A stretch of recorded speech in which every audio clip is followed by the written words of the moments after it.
Start by putting your steering knuckle out on a workbench. Then I drilled out both rivets holding the two pieces of the steering knuckle together. In doing this, you want to make sure not to nick the side of the steering knuckle itself, but you should be able to do it pretty easily. With the rivets drilled out, you can now smash the plastic pieces with a hammer. You no longer need these plastic pieces on the steering knuckle to make way for your new E36 bolts.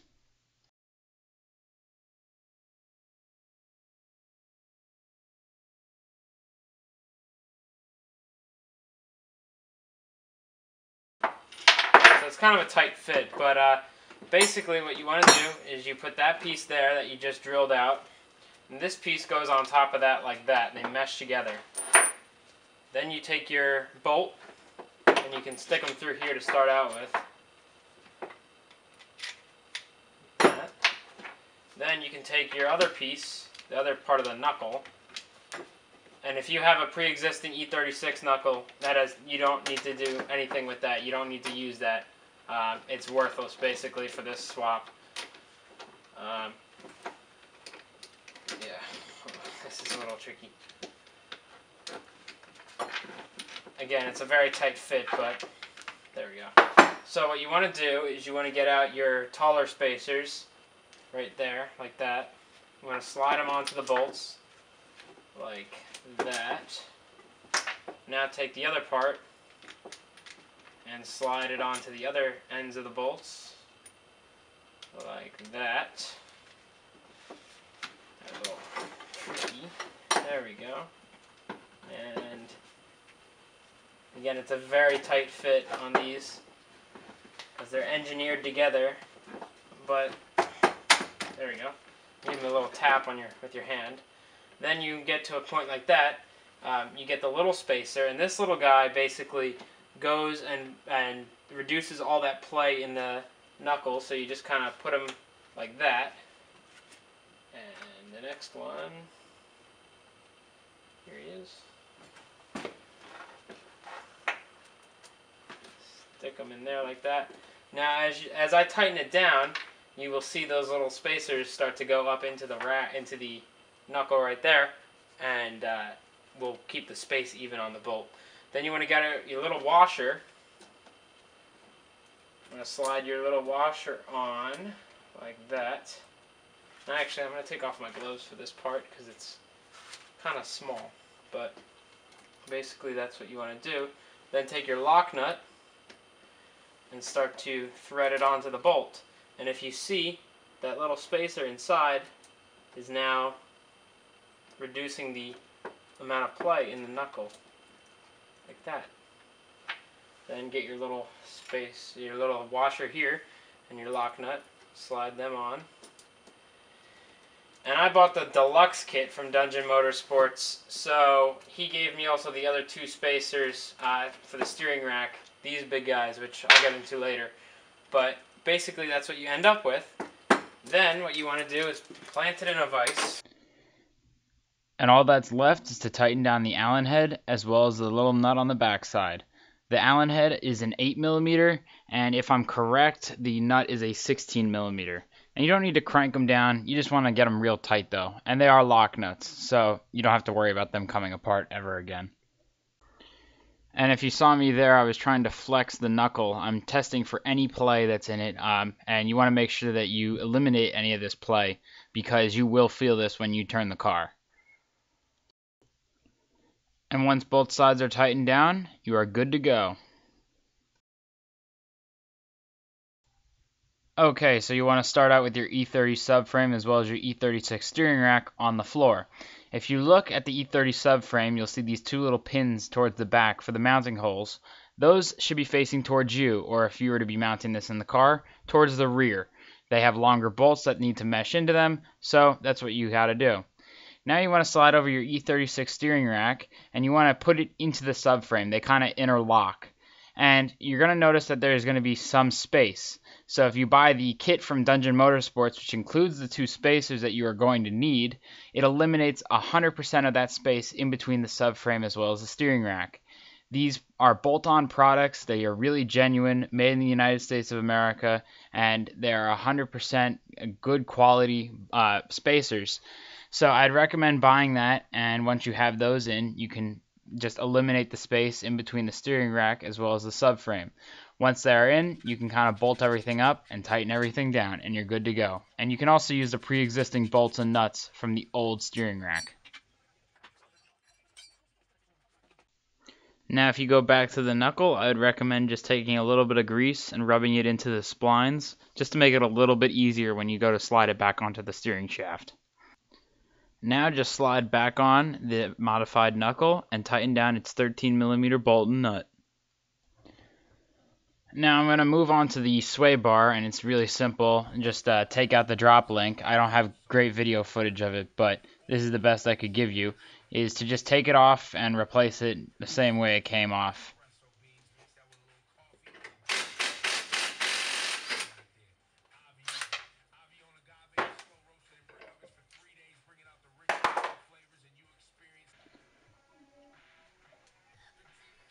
And this is what the new links look like, all mounted up to the sway bar.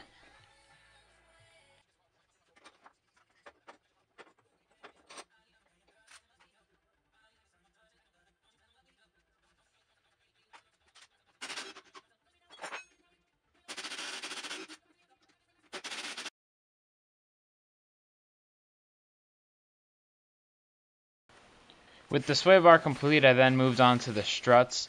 I had a feeling like my struts were no longer good, however, the strut itself was good. The drop hat and its dust covers were no longer good, so I replaced those, and they were pretty cheap parts. I put in E90 drop hats due to the fact that when I do my H&R Bilstein combo come the springtime, that way it's just bolt on, and that way I have the E90 drop hats right there. The E90 drop hats are kind of debated around in the E30 community, but I did find that they did lower the car. I think it's like 0.5 of an inch. It's not much, but it does help, and I do feel a difference on the road. Here I began by taking apart the brakes and just taking the caliper off of the car, and I did that by compressing the piston with a screwdriver. I took off the two little dust covers that cover up the 7mm pins for the brake assembly. Once I had those out, then I could just slide the whole caliper out of the way, and that way I'm left with the caliper bracket, the strut, and the rotor.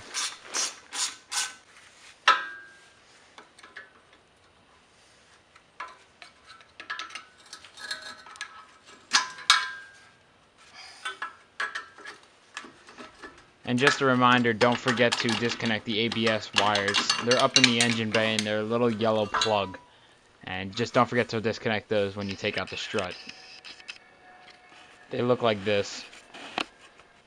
And to finally take out the strut, all you have to do is loosen those three 13mm nuts that hold the strut to the body of the car.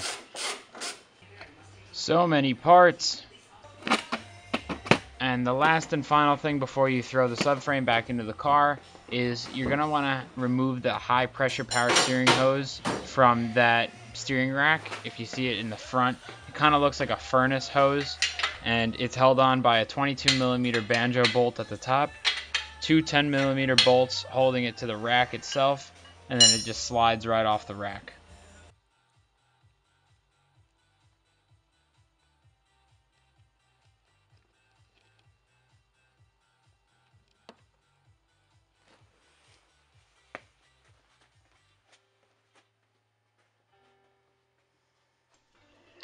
And the final step for me, and you may not be doing this, but I did it anyway, is I replaced my control arms as well as the control arm bushings. You can see them, they are connected to the subframe. They are held on by one 22mm nut, and in which the bolt that holds it on has a little Allen head on it, so you can hold the Allen head down while you tighten the 22mm down. It's pretty innovative in my opinion. Anyway, so I put it underneath the car, and this is what you saw last on part 2. And I began putting it up to the car. I used a floor jack, and guided it up there and kind of slid it around some of the other parts in the car, and eventually I got it to work.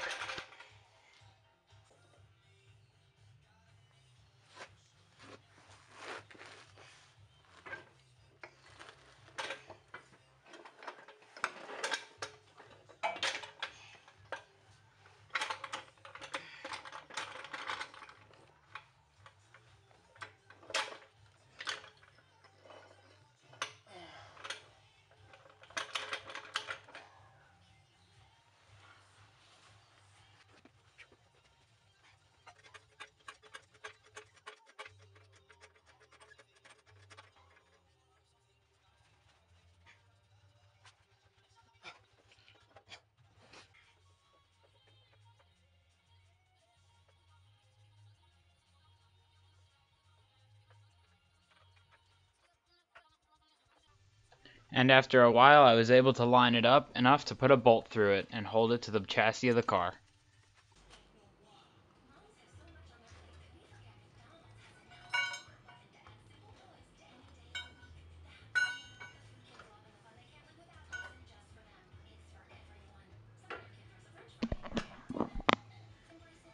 And I kind of had an issue with seating the motor mounts back to the subframe, and it involved tapping it with a rubber mallet a little bit, as well as using a pry bar and sliding around the motor mount itself.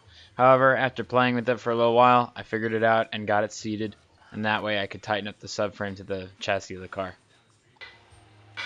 And once everything is done right, then I can just start bolting everything back into place. It took a little bit longer than I expected to bolt in the subframe again, but once I got it, it was pretty set.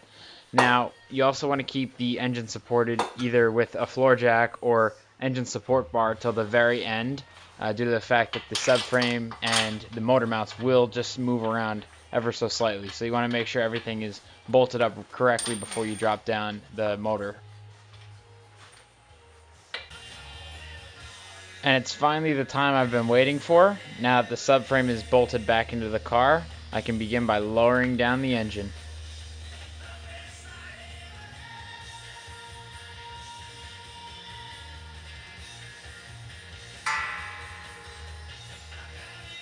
And with the subframe bolted back up into the car, the biggest issue I ran into was the steering knuckle not wanting to mate up with the steering rack itself. However, after hitting it with the hammer a couple of times, as well as moving it around with the pickle fork, I was able to guide it back into place, and then I was set to go.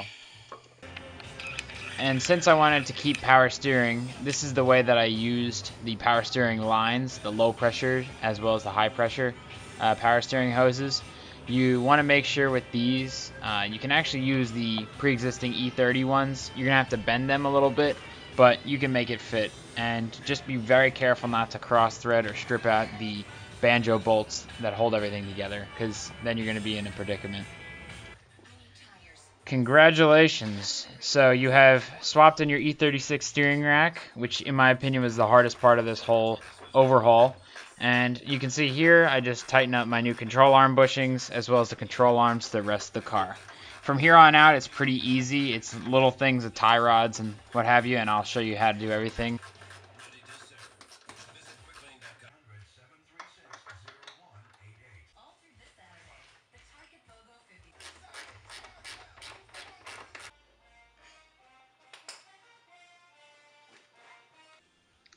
And for the final touches, I swapped in the new bushings and everything for the sway bar. A lot of people upgrade here. You can actually get new Ireland engineering sway bars for pretty cheap, and a lot of people run that setup. I used the original one because I didn't really have any time or money to buy a new and upgraded sway bar. But once everything is swapped in, you're pretty much set to go from here on out. It's pretty easy to swap in the sway bar. I will comment though, the sway bar bushings themselves, the part that went wrong on my car that interlocked to the subframe, are not easy at all to put in. And I tried many different ways. Eventually I got it by actually jacking it up with a floor jack and having it push itself so far up against the subframe that it would just clear. But yeah, that was definitely the hardest part about putting in the sway bar, and it was very time consuming.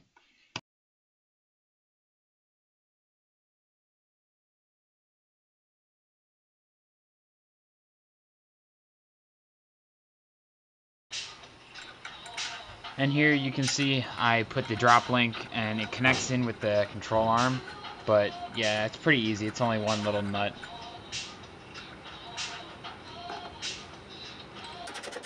And the same exact process is on the other side. So now we move into the chapter of basically the final touches that I did on this car, and I went with new tie rods because I might as well while I have everything apart. So I went with E36 tie rods due to the fact that they are a little bit beefier than the E30 ones. The size of the tie rod itself, the length is the same, however, like the width in between everything, it's just a bit beefier. So I would suggest going with the E36 steering. With the E36 steering rack, you want to go with E36 tie rods because I just find that they'll bolt up the best. So also, I bought the tie rods for, I don't know, $20. But to get them off, what you want to do is there's a little nut up on top that you just loosen, and it like almost tightens down on a collar on the tie rod itself. So you want to loosen up that little nut. You can see it's right next to that boot on the steering rack.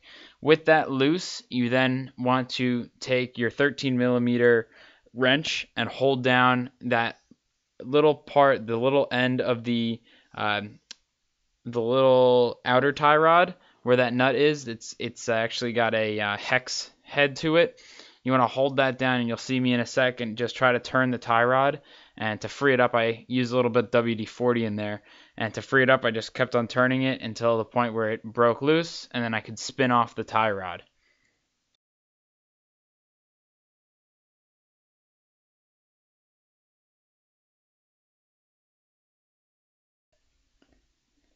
And the new tie rod is actually marked. It'll say like a little R or a little L, and that indicates which side it goes to. This one being the right, so it's marked R.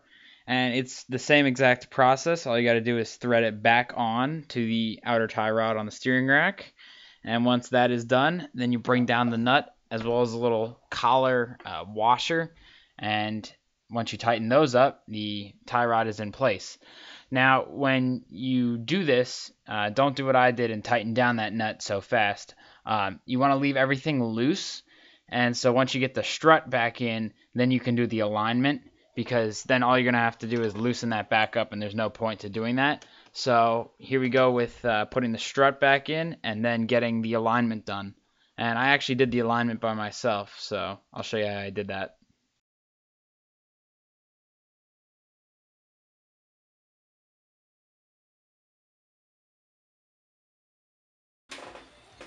With the strut reattached up top through the three little nuts that connect to the strut tower in the engine bay, you can then start to bolt up the control arm as well as the tie rod to the bottom part of the strut. You can also put on the brakes and make sure that you put a little bit of brake grease or brake glue, if you have any, on the brake pad to prevent squealing.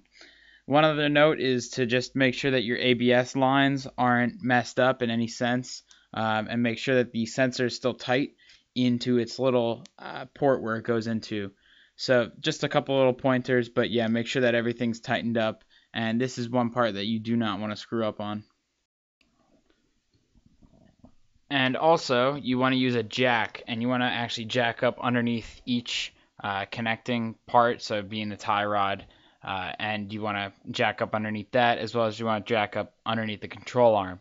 When you go to put the nuts back on, if you were to just try to tighten it down, you'll just spin the ball joint inside of the tie rod, inside of the control arm, or you'll spin the little joint that's in the outer part of the tie rod. So you want to just use a jack and jack up underneath both parts, and you can tighten down their little nuts on them. And you can see the alignment is definitely not right, but you don't have to worry about that right now. Just get both sides.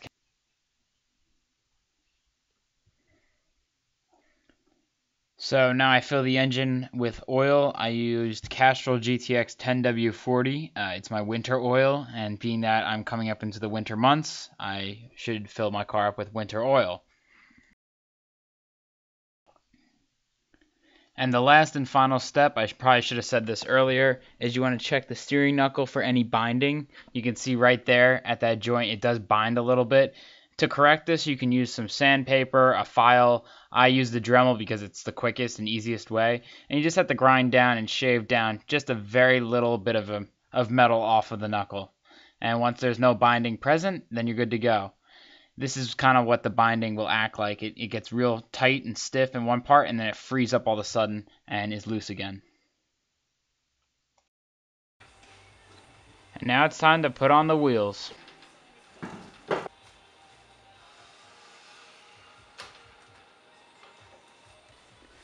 And after 3 days, 6 hours, and 49 minutes, I can now lower down the car. And yes, I did time it, and it did take me quite a while to do this project. Alright, so I apologize for not getting a good shot of me doing the alignment physically, but what I did was lay out a piece of twine from one fender to the other. You can see I try to make it as straight as possible and to also make it go across the wheel as much as it can, you know, from one side to the other. So yeah, you want to keep it as straight as possible, and I just laid it across. I put a little piece of duct tape to hold it to the back side of the car. And then I climbed underneath the car and began doing the alignment. Now, with the alignment, the E36 or E30 chassis are actually pretty simple to do due to the fact that they're just toe-in adjustments, and you can deal with camber and all that other stuff. But for right now, I'm just dealing with toe-in, and that's moving the wheels in or out. Now, with the BMWs, normally people put about 1 to 2 degrees of toe in just to help them out in the long run, and it'll also cause the car to drive pretty straight. If you were to not do that, what will happen is you'll feel the car pull one way or the other, and it will kind of feel a little funky, especially on the highway. You definitely don't want that to happen. You don't want your car to randomly be pulling to one side or the other. But yeah, just try to keep it as straight as possible, and you want to give it 1 to 2 degrees of toe in. So to do the procedure, you want to put a piece of cardboard or a piece of plastic or paper underneath the wheel, and that'll just help the wheel move around on the floor as opposed to being having to drag across concrete. So here you can see the wheel is slightly moving in. I'm going to make this video a little bit faster in time, but you'll see the wheel move in ever so slightly, and it's a pretty easy alignment to do. When you are finished, you want the twine to stick out. If you were to look at the wheel from the top, you want the wheel just to stick in a little bit towards the front. You want it just to stick in ever so slightly, and that's your 1 to 2 degrees of toe-in adjustment. I also forgot to mention that you want your steering wheel to be dead straight on. You do not want this to be turned to one side or the other, or else you'll have a bad alignment. I was pretty happy with the alignment, and I did this same exact process to the other side. Okay, so the very last step is to fill up your power steering fluid reservoir with automatic transmission fluid. The E36 power steering system uses ATF as the lubricant, and there's no special power steering fluid needed. So what you want to do is you want to fill up the reservoir with automatic transmission fluid. I use the Valvoline Max Life. It's like $4, and you only need 1 bottle of it. So fill that up, and then what you want to do is start up the car, cycle the power steering pump one way to the other. And what I mean by that is turn the wheel all the way right, then all the way left, and do that about 3 or 4 times. Then get out of the car, recheck the level. Most likely it'll be empty because now that automatic transmission fluid's running through the steering rack as well as all the other steering components. So that's what you want to do. If your fluid level's all good, then you're good to go. Thank you for watching these videos, guys. I appreciate it, and stay tuned for more videos. Alright, again, guys, thank you very, very much for watching this video. If you can hit me up with a thumbs up or a comment and give me some feedback and subscribe to my YouTube channel, that'd be great. So stay tuned for more content, and thank you for watching E30 Source.